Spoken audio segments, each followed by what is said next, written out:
I'll tell you a little bit about myself. Thank you guys so much for having me out here. This was one hell of a drive.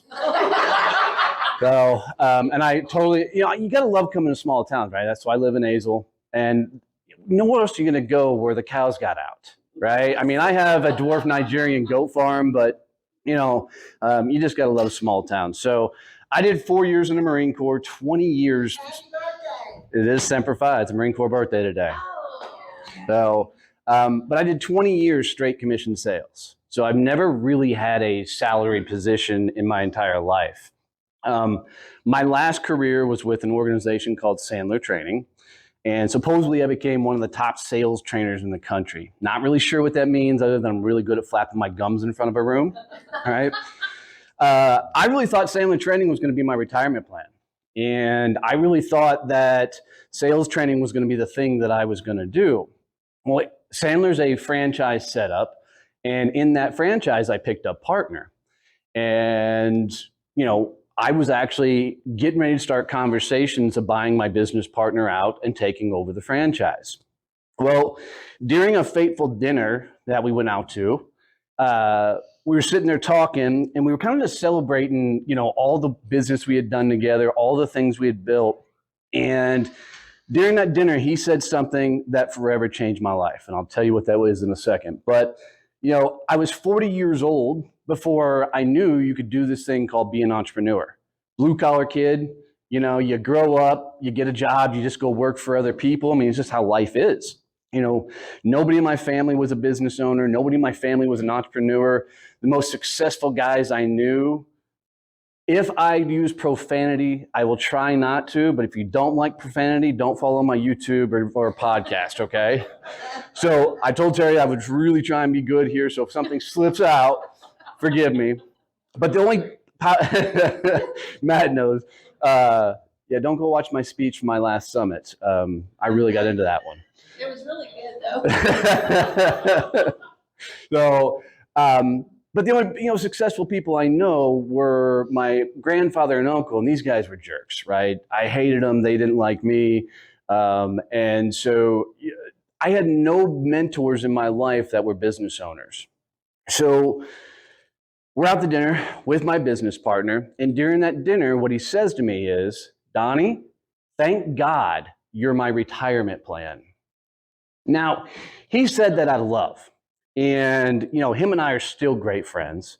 He ended up selling the franchise and, he's living in Florida, living his dream life. But, when he said that, I instantly replied, it's been my honor working for you. I've learned a lot. He was a great mentor to me. But after that dinner, I went out and sat in my truck and I looked myself in the rearview mirror and I'm like, dude, what the hell are you doing? You are literally somebody else's retirement plan. And I looked over my entire career and the millions of dollars I've sold over that time, and I was always somebody's retirement plan. And then I did something really dumb. I figured up all the money that I'd sold over those years and what I got and what they got. There was a huge damn gap. So I gave myself an ultimatum. And I said, dude, you got two choices. Choice number one is to live this life. And it was a good damn life.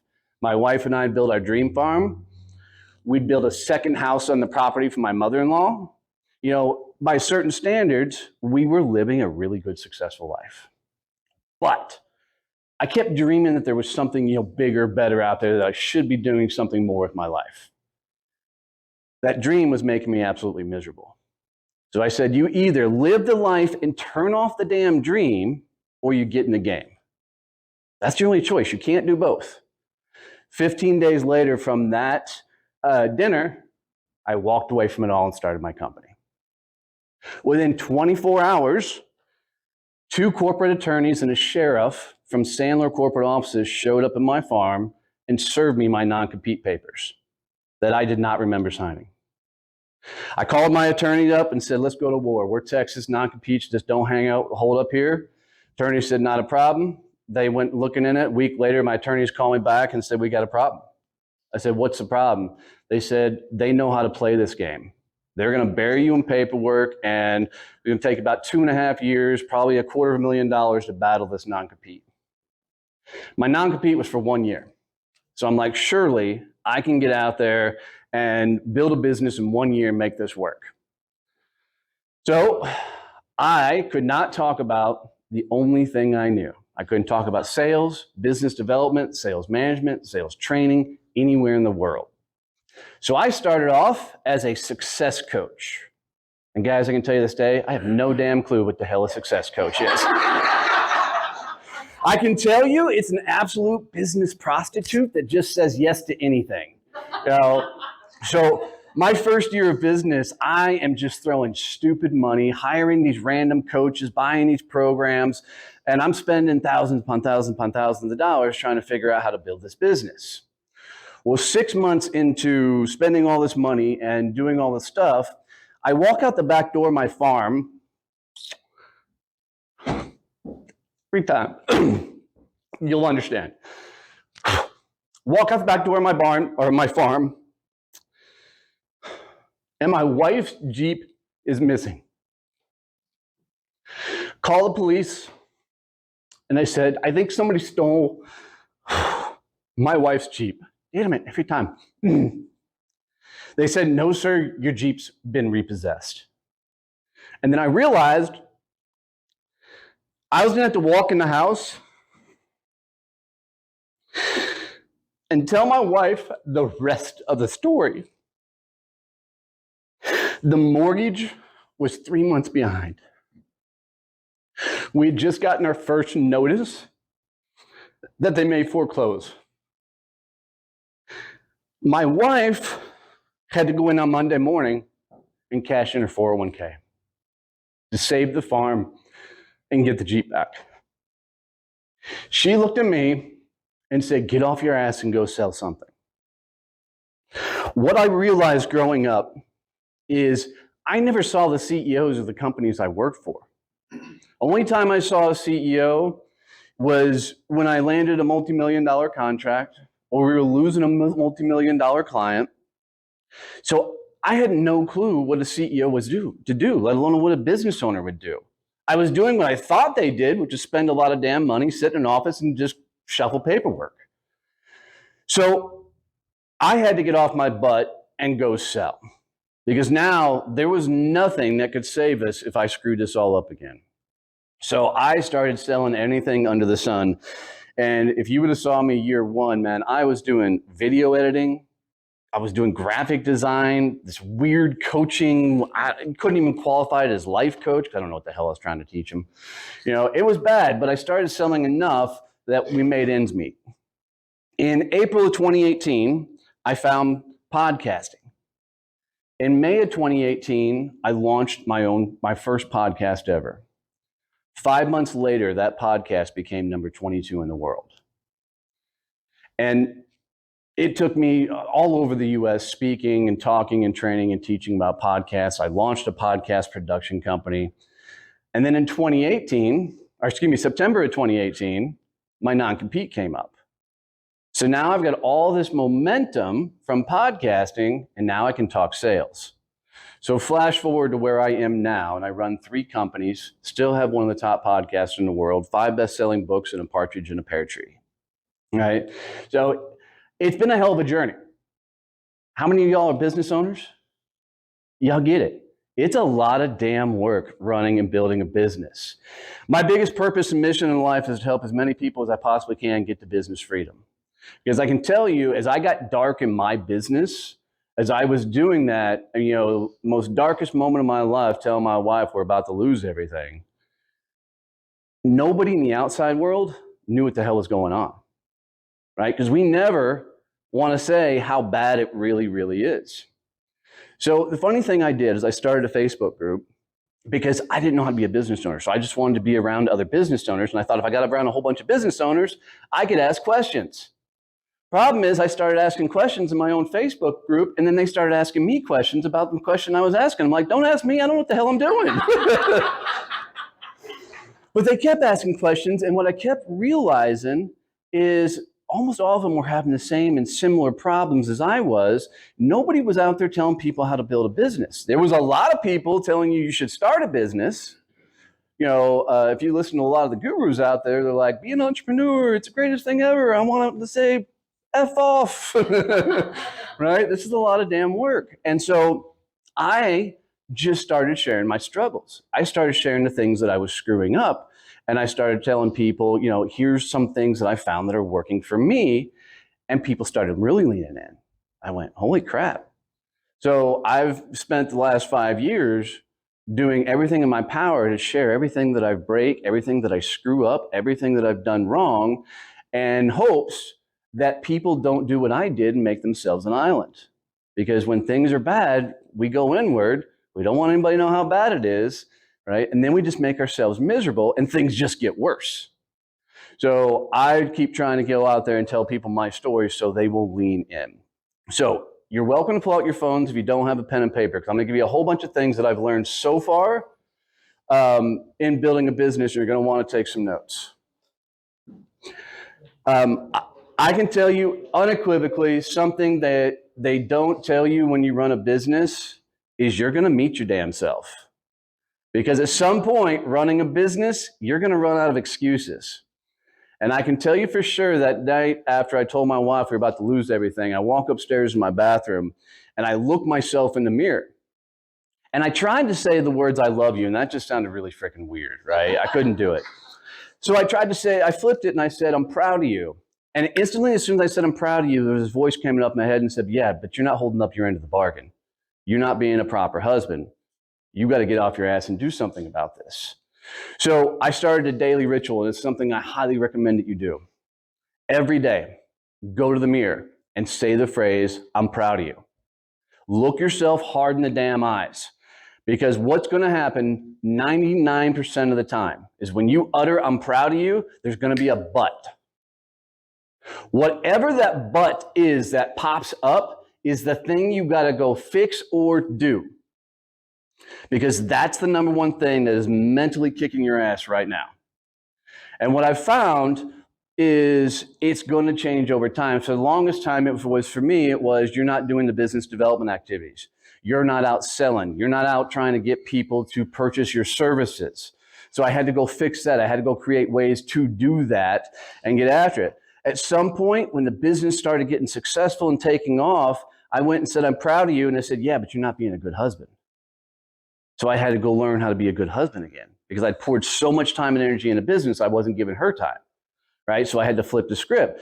So at some point, if you do this long enough, you're going to say, I'm proud of you in the mirror and smile because you're finally got there. But I promise you, the first times you do it, it's going to be awkward.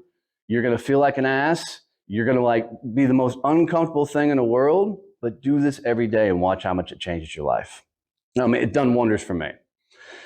The biggest thing I've done to figure out how to build my companies is I had to come up with a couple of things. The first thing I had to do is figure out what actually lights me up, and what really gets me going. So I had to come up with what I call the champion's vision. And each one of you for your business need to set a vision that's so powerful it does a couple of things. One, it inspires you. Two, other people get it and want to help you achieve it. That's when you know you got your vision right. And so for me, for the longest time, I was so confused what my businesses were because I had this great podcast production company going, but then I could do sales. My year two was this weird mashup of nobody understanding what I did because I'm like, ooh, I do podcast production and I'll train your sales team, right? So it was all over the map and it just kept confusing people with what I did. So it wasn't till 2.5 years in the business that I'd rented out the Hearst Convention Center and we were doing the inaugural, forgive me, Badass Business Summit, which is the name of my summit, okay? And we were 2 weeks out from the event when we get the phone call that if anybody shows up for our event, they will be arrested on site. COVID. Our first event was slated for April of 20. So I put all the deposits down, spent all the cash to do it, and now we can't do it.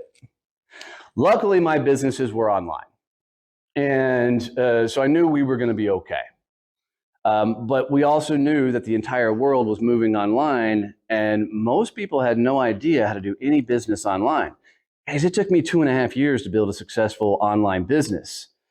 None of us had 2.5 years to figure it out in that moment. We had like 30 days at best to figure it out.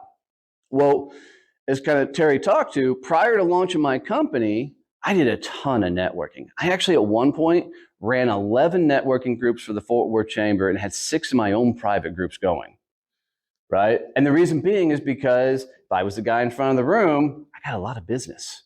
I'm like, well, if I can do that, then I'll just network my butt off, right? So my COO of my company, Kevin Snow, lives up in Minnesota. He ran 52 chapters for BNI, had 1,400 members underneath him up there, right? That was his full-time gig. When I launched my company, I said networking will never be a part of my company, right? And the reason being, people who teach networking are just broke people that don't know how to sell, right? It's networking, guys. It's not freaking rocket science. It's walking up to somebody going, hi, I'm Donnie. Nice to meet you, right? Want to grab a coffee? Good, you just learned networking, well done. Right, so I never was gonna be that guy that was out there teaching networking because I can sell. Sold millions of dollars over the years, right? So, but when this pandemic hit, that night after we got told we had to postpone the summit, 3:30 in the morning, I bolted out of bed and went, damn it. My wife goes, what's the matter? I said, I'm sorry, babe, I just got a business idea. She's like, well, write that crap down and roll over, would you? Well, I didn't. I actually sent a message off to Kevin, my COO, and I said, dude, what do you think about launching virtual networking groups? And, you know, we were both, neither one of us really wanted to do it. He goes, but I think we should. He goes, I think we can help a lot of people at this time. So that next morning, over breakfast, I'm telling my wife, Elizabeth, I'm like, babe, I'm going to do this because we're going to help. I don't want to launch networking groups. I did that, right? I got the trophies. I got the awards. I don't want to do that again. She goes, why not? And so I hit her with my same spiel. People who teach networking are just broke people that don't know how to sell. And she goes, you realize you're an idiot, right? As your wife should talk to you, I think. Mine does. I'm actually writing a book, The Crap My Wife, it's not the word crap, trust me on the title. I'm writing a book, The Crap My Wife Said That Changed My Life, and that's a real thing I'm working on right now. But she says, you realize you're an idiot. And I'm like, why am I an idiot? She goes, it's good, I love it. Most guys can. and ladies, tell me I'm not wrong, right? If as a husband, dude, I can tell you, if most times if we would just shut up and listen to them, right? Life would be a lot easier. I can't tell you how many times I'm like, babe, I know what I'm talking about. Oh yeah, honey, you're right. But she said, you're an idiot. Why don't you fix what everybody hates about networking and literally change how the world networks? And I went, crap. And 7 days later, we launched our chapter. But we figured out our vision of what we were going to do. We were literally going to change how the world networks. Now, that's a bold damn statement to come out and say, I'm going to change how the world networks. And, you know, I go back to the CEO of Apple. Who was the CEO of Apple, the guy who passed away? Steve Jobs. Steve Jobs said the only people that can change the world are the ones who are crazy enough to believe they can. And so I'd networked for years, right? I built several businesses as a sales guy through networking, and I'm like, we can do this. So we started telling people we're going to change how the world networks, and people were like, ooh, I want to be a part of that. I want to help with that, right? And not to brag, but we now have 55 chapters across the U.S. We have 3 in Canada, fixing to launch 6 more. We've opened the Philippines. We're opening up the Dominican Republic. And I got 47 chapters launching right now across the U.S. We're the fastest growing networking organization on the planet. And what I realized is the moment I figured out what my real vision of what I wanted to accomplish, it lit me the hell up, and other people wanted to help me accomplish that. So when you think about your vision, think about what is it you're actually trying to do. And it's not just to sell your crap, right? It's way bigger than that. But you've got to be able to articulate that vision in such a way that other people are like, ooh, I want to help with that. And when you get that combination right, you're unstoppable because other people will help you build your business because it lifts them up too. Rising tide lifts all ships, right? So dial that vision in. And I'm going to tell you, that vision you're trying to accomplish is something that has always been lurking there that you've never taken full advantage of, right? As I was building my business, even the darkest times, I had a networking franchise company come talk to me and say, why don't you start a networking franchise? I'm like, no, I don't want to do that. I had another organization said, why don't you take over an entire division for us and run this whole networking division for us? I didn't want to do that, right? So the universe kept knocking on the door saying, hey, this is something you should consider doing. So whatever your vision is, it's always been sitting right here. You've just been too damn scared to go after it. Okay, so dial in on that thing and go all in. The second thing that we had to do after we had to create our vision is we had to come up with our champion codes. And this came about because at the age of 45, I got diagnosed with ADHD, right? 45 years, no clue. I had no clue. I can tell you, I was the biggest jerk as a kid. Punk kid, mouthy. Most of the teachers passed me on would tell me, hey, we're passing you, so there's no chance in hell we get you back next year. Right? That's real. I found early on in school that I could walk out of school, skip school. They would put me in something called IED, in-school suspension. Then while you sat in in-school suspension, they'd bring all your homework at one time. I could sit there, go boop, doop, doop, and then just walk out of in-school suspension. Why? Because they'd give me 2 more days.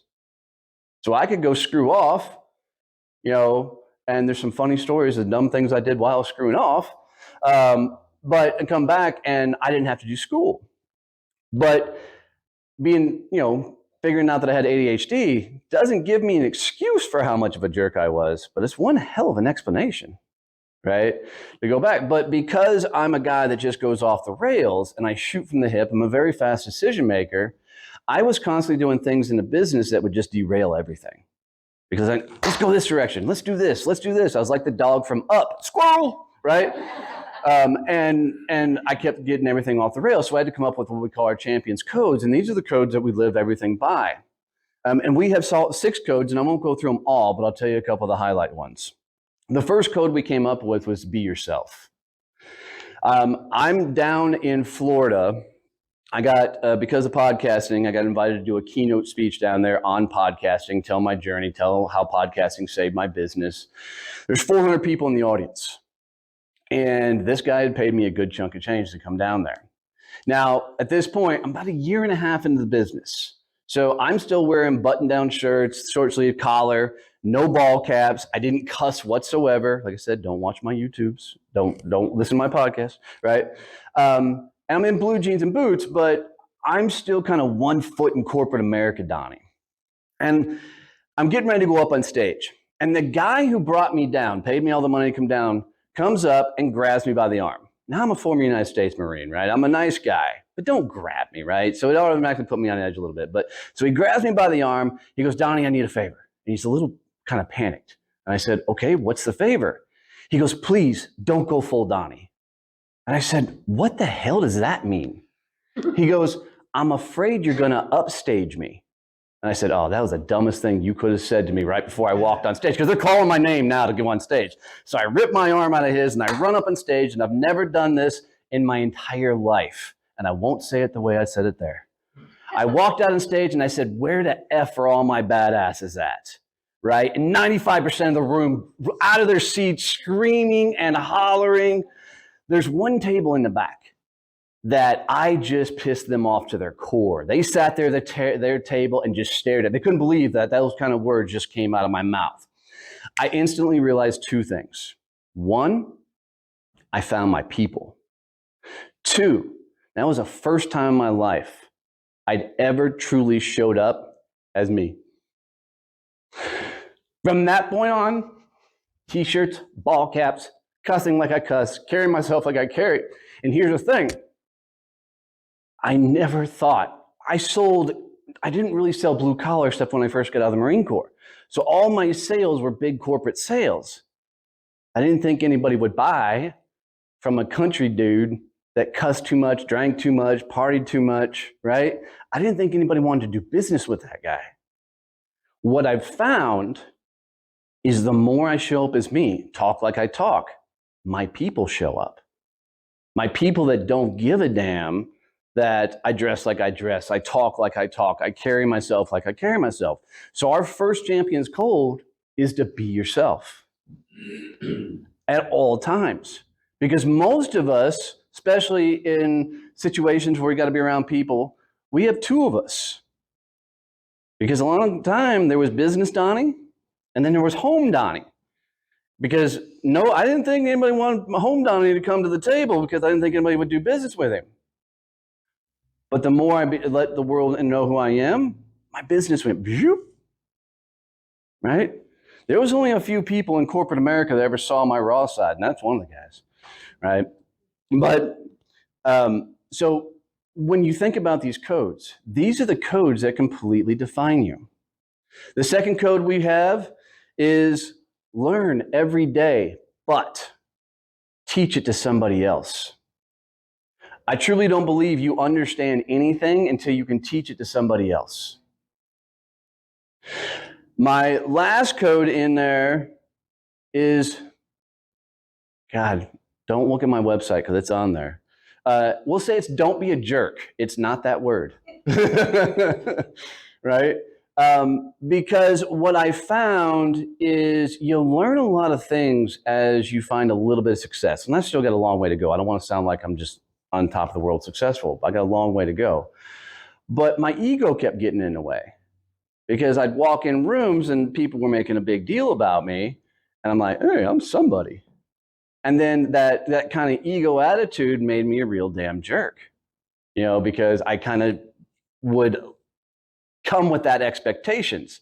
I'd love to brag. Yes, I got one of the top podcasts in the world. We're in freaking Ireland, in a castle in Ireland at a bar, and there's this dude there that is just a jackass American flapping his gums about all of his companies and how awesome he is. He starts going around the bar and he goes, what do you do for a living? What do you do for a living? Right? Just trying to get in this pissing contest. My wife, I can hear behind her. She goes, don't do it. She's like, don't do it. And so he turns and he points to me. He goes, what do you do? I'm like, pull out your phone. He goes, okay. I'm like, Google top podcasts in the world right now. And he pulled out his phone and goes, do. He goes, oh shit, that's you. I'm like, yeah, that's me, right? That was just my ego talking, right? But so I had to put in don't be a jerk. So I realized that I still had to be Donnie, not some freaking rock star dude that was trying to impress everybody with accolades. Because if I met you, the first thing I would do was like, hey, you listen to podcasts? Pull out your phone. Let me get you on my show, right? And it drove my wife bonkers. So when you figure out these codes have to be something that evoke emotion in you, right? I go walking every morning at 4 o'clock in the morning on my farm.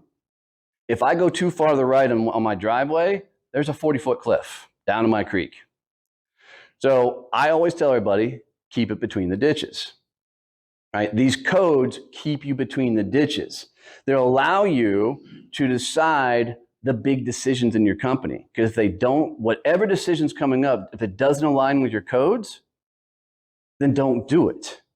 If it makes you go against the grain of what you laid out as your codes, then don't do it. The final code that we put in there is be your own champion.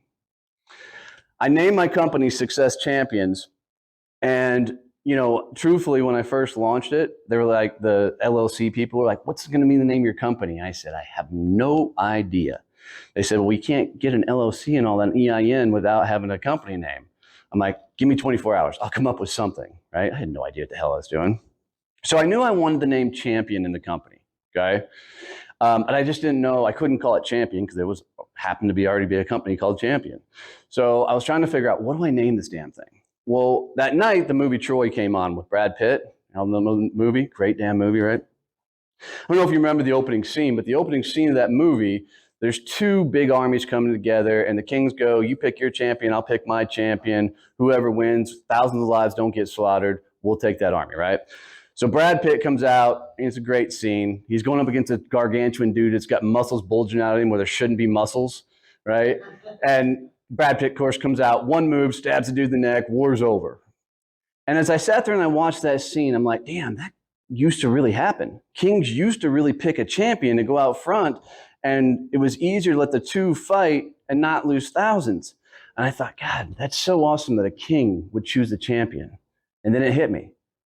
When do we ever choose ourselves to be the champion of ourselves? When are we our own success champion? So that's exactly how I named the company. You've got to be the champion of your own success, which became our last code. Because if you're not putting yourself out front and doing the scary things, you just can't win at this game. So have your vision, come up with your codes, right? And I can't tell you what your codes are, but I can tell you your codes are not one word. It's not integrity, right? It's not loyalty. It's not customer satisfaction. They're codes that you will actually live by that inspire you to do better things, okay? The next thing you got to do is you got to do the business development stuff.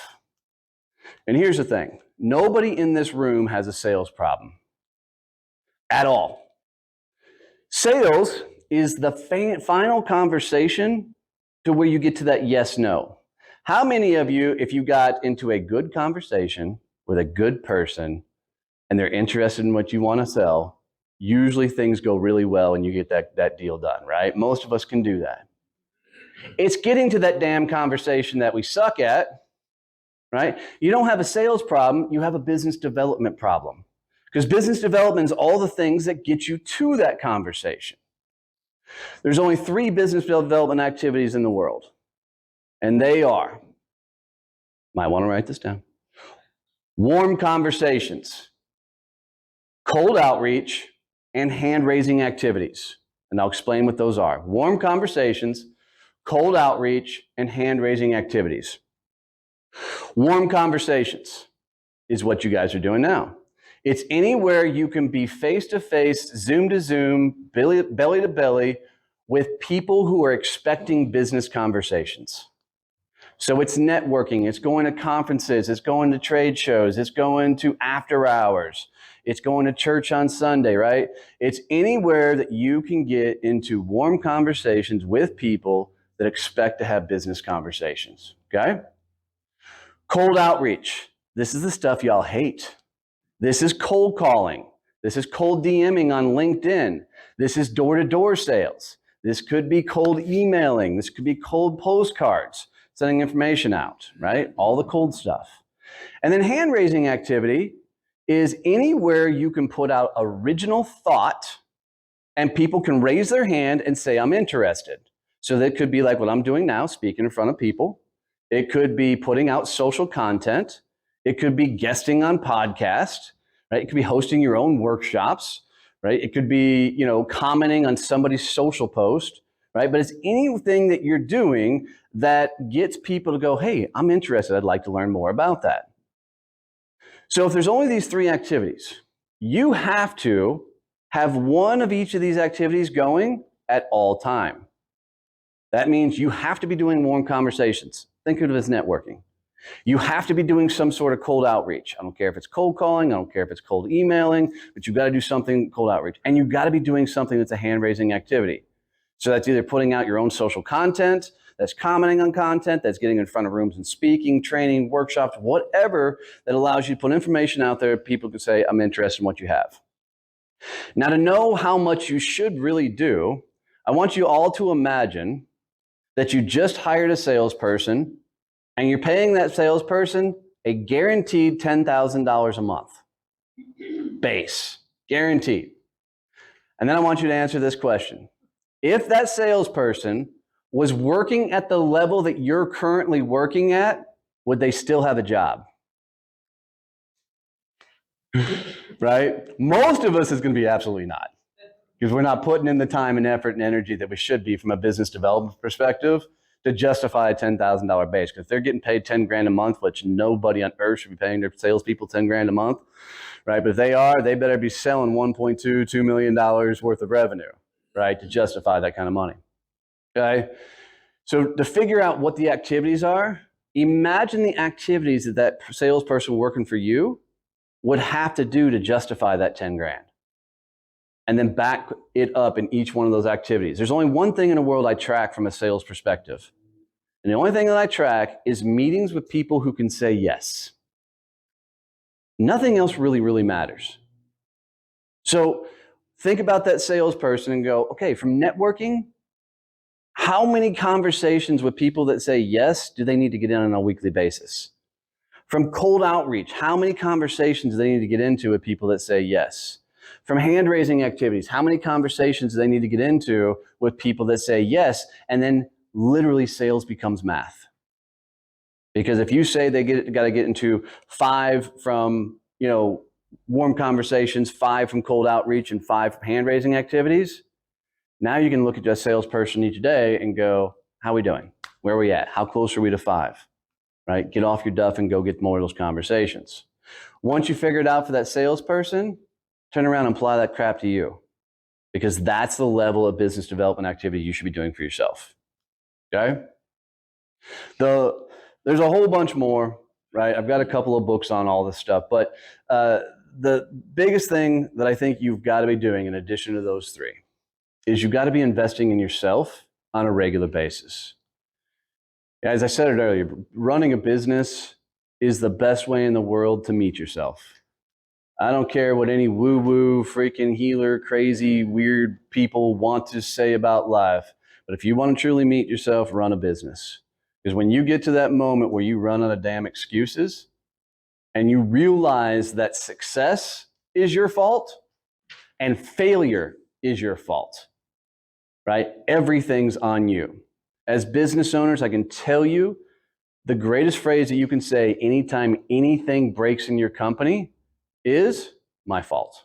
That's on me. And the reason you've got to take complete ownership of everything that breaks, I don't care if you hired a new person and they pissed off your number 1 client, you still hired that person. Everything that happens, good and bad in your company, is your fault.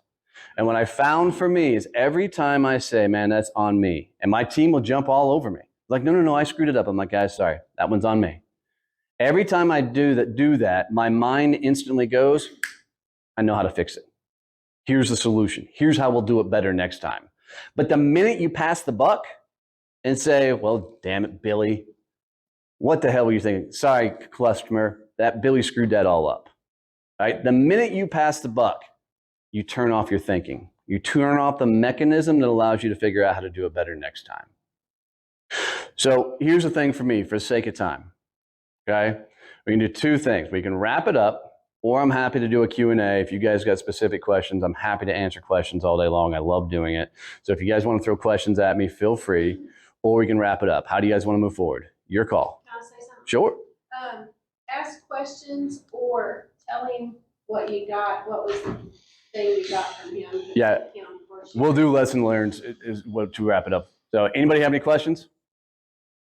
Don't be shy. Come on. So I was watching a podcast one time, and I can't remember the guy's name, but he was explaining to company owners that we work for our employees, that we work for them. I disagree. I disagree with it. I disagree. Okay? Yeah. Because then we had me and my wife had a conversation about it, and then it turned into an argument, and I told her, look, let's sleep on it. Just say yes, ma'am. Yeah. So here's my thought process on it, and I love you brought it up. We do not work for our employees, but it's our employees' job to hold us accountable, not the other way around. You shouldn't hire mediocre. You hire the best, and the best will tell you what to do next. Right? My team constantly comes up and goes, Donnie, I need this. Donnie, I need this. Donnie, you need to be here. You need to do this. Right? And it is the most amazing way to run a company. But if you're constantly having to tell your people what to do and hold them accountable, you got the wrong people. Right? It's their job to be so amazing that you have to keep up with them. But you don't work for them.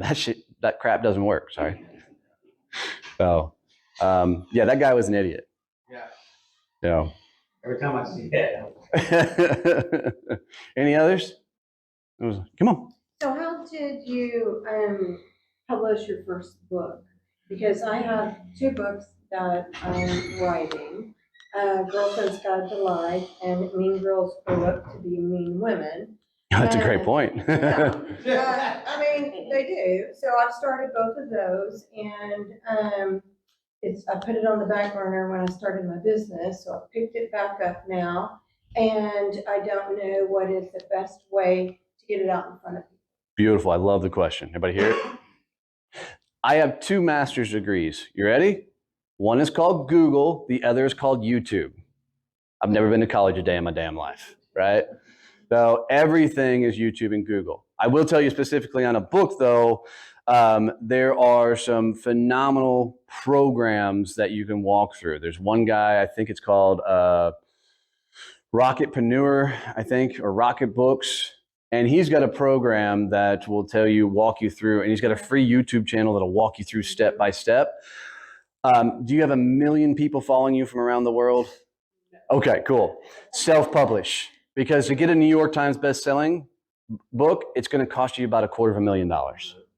Because you have to sell about 500,000 books right now to get a New York Times best-selling author. And if you're not a famous celebrity, so self-publish. But I will tell you, when you self-publish and you go through that route, you need to start now collecting the people that will share it for you on social media, that will help you get the word out. I would even go so far as the Mean Girls Grow Up to Mean Women. I would start a Facebook group and start talking about those things and invite everybody to it and amass as many people as you possibly can.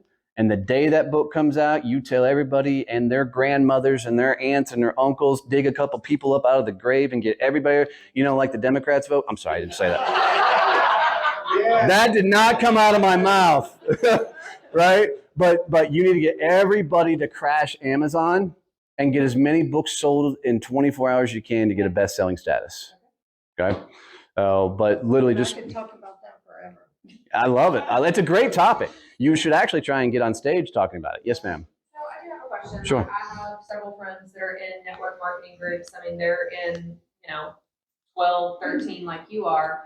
And I've kind of always had the mindset, like, I have to have a balance. Like, I have to also work too, besides just going to these network marketing groups. But you were in a ton of groups. I mean, what is your thought on that? So most people network because they're so broke they don't know how to do anything else. There's no way in hell you can do that much networking and still have clients. That's kind of how I feel about it. Like, I have to be pounding the streets and doing actual cold calling to people that can buy my Yep, absolutely. I do not believe in work-life balance. I think that's a myth, because once you run a business, this is your damn livelihood. You're never going to stop thinking about the damn business. Quit trying to separate the two and integrate the damn two. I love talking to my wife about business. She doesn't always like me talking about business, right? But she's got such a cool outlook on life that I run a lot of my tough decisions across her, because she's black and white and she's always going to do the right thing. I'm not always that good, right? But I always know she's going to do the right thing. So don't try and separate it out. Everything you do from a business development standpoint has got to give you an ROI. If you can't look at it and know the exact ROI from that activity, stop doing it, right? It's just going to make you miserable. And you don't want to be known as the networker, because the networker's broke, right?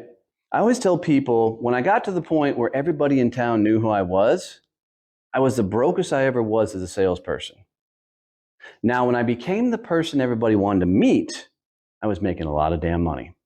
There's a big difference between the person who knows everybody and the person everybody knows. Become the person everybody knows, not the person, or not the person everybody wants to meet, not the person everybody knows. So, yeah. Any others? All right, for sake of time, here's what I want. I want every one of you to tell me one takeaway from the day. I love finishing up this way. So one lesson learned. Yeah, one lesson learned, one takeaway from the day, something you got out of this. And we'll just start here with you and we'll go around. One takeaway, come on. Takeaway is when you're on the down, it's being able to look up. Yeah, love it, love it. Come on, love. Oh, be yourself at all times. Be yourself. That's hard. It is hard some days, that's true. I would say never stop learning, but teach someone else. Teach it, love it, love it, love it. Come on, I mean, love. honestly, both of what they said, like learning to be myself and that's okay. Like I don't have to be this box of what I think people are expecting and being able to teach what I've learned. Love it. I have a vision that's so inspiring to me that it also inspires other people. Love that. Like the last thing you said, be the person that you want to, That people want to know. what people want to meet. Yep. Like that. Love that. Come on, brother. You just gotta keep plugging away, and if it's not returning money to me in business, then. Absolutely, absolutely. The thing about looking in the mirror and listening to the butt. Yep. That Because butt's I hard. always try to push it away. Nope, lean right into it because that's the thing you've got to fix or go do. One of the two. That's the same thing, looking at yourself. Love it. Why are the two bearded, tatted dudes sitting on the back row? We work together. Aw, that's so sweet. Guys, if you ever, hold on. I got to address that. If you ever network and you're with the people you work with, don't frickin' sit together. Go network. Get across the damn room. You guys already know each other. Holy hell. Love you guys. Come on, brother. Ah, dude, I'm telling you, that night when I did that to the mirror and I went, God. So I had to go fix it. Come on, love. I love the looking in the mirror and telling yourself the butt, because I really need to start doing that. Yeah.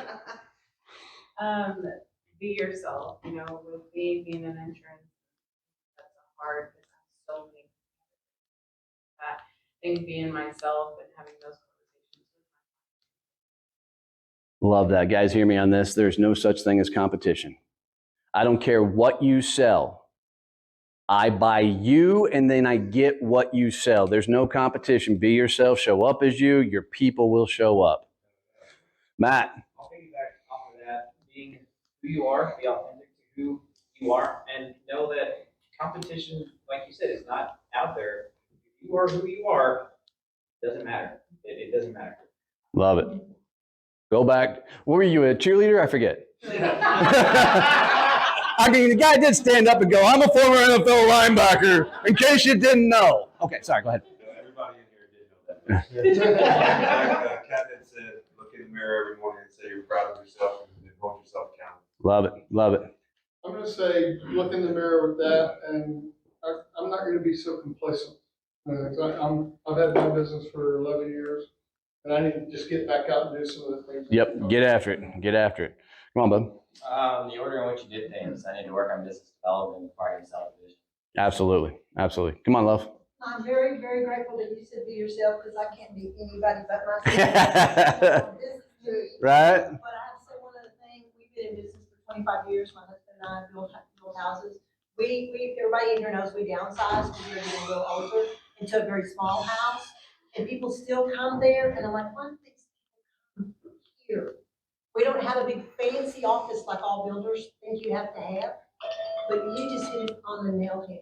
If you're just who you are, and you've met people and they get that, That's then it. they see the honesty and sit at our table and sometimes stay for dinner. That's it. Let's be honest. That- You know, thank you, because that made me go, hot dang.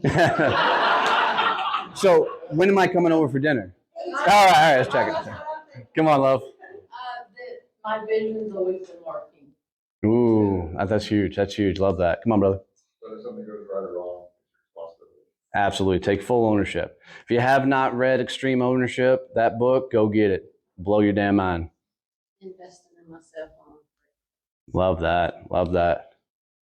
I would piggyback on that. I mean, I've always been a corporate guy, and I'm part of the biggest 2,500 employee company I've ever, and it's, I'm kind of like that. Like I have a tendency to lose myself. I don't have a work-life balance, but I also am not very good at investing in myself sometimes. It's hard. It's hard, especially when you're really busy. Love it. Thanks, brother. Yes. Okay. Well, for me too, it was looking in the mirror because I heard, I saw that on your, and I thought that is so true. It does. It comes right to your mind, and that is amazing. that looking in the mirror and telling yourself that is what's going to tell you what you need to fix. For sure. I love For it. sure. And I also Last one thing. Write down champions90.com. Take up the challenge. Come hang out with us. Matt's doing it. She's doing it. Terry's playing with it, right? Playing with it, right? It's a business development challenge, 90 days. It's tough, but go watch the video from my summit. Watch what it's done for me and everything else. Champions90.com. It's free. It's completely free. Okay, so I just, of course, want to thank you so much for driving so far to my- our little family networking group here, and it was really, really good. And I know everyone here gained so much from it, and it's exciting for me to see, your growth, because we knew each other a long time ago, and you having all these knots on your head and doing all this stuff, but then turning around and helping people with what you've learned. It really means a lot. And thank you so much. And it really is making a difference for so many people. Oh, thank you. So we appreciate you. Y'all give me a big Thank you, guys. Feel free to reach out, connect with me anywhere. If you ever want to DM, ask questions, I will jump on Zooms, phone calls every Wednesday night at 5. If you follow me, I do an AMA that you can just show up and ask me questions. So if you're working on your business, anything else, so just follow me on social profiles. And it's just Donnie Boivin everywhere. So if I can help in any way, let me know. You got a business card? Nope. It's Donnie Boivin everywhere. If I forget, I'll just call my boy. There you go. So DONNIE, B as in boy, OI, V as in Victor, IN, go to .com, and you'll find everything. Thank you all for being here. We kind of did it different at the end.